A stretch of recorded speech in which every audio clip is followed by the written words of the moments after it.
आमदार भास्कर जाधव यांनी विधिमंडळ पावसाळी अधिवेशनामध्ये थेट निधीचा मुद्दा उपस्थित करत अर्थमंत्री अजित पवार यांच्यावर जोरदार हल्लाबोल केला।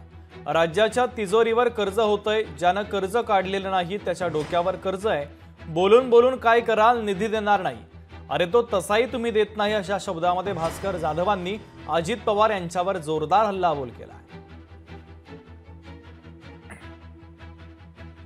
केवळ आम्हालाच कुठल्या प्रकारचा निधी मिळत नाही, विकासाला निधी मिळत नाही, आमच्या कुठल्या कामांना निधी मिळत नाही, फार मोठं खेदाने एक गोष्ट कबूल करावी लागेल।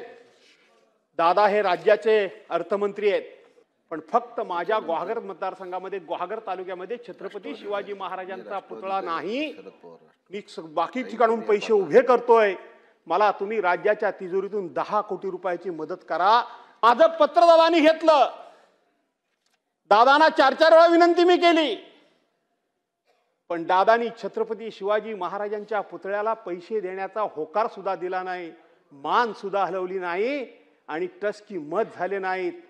मंत्री महोदय, मनाला अत्यंत अत्यंत वेदना झाल्या, असंख्य इंगळ्या डसल्या। लोकशाही मराठी ऐका, पहा, जागरूक रहा।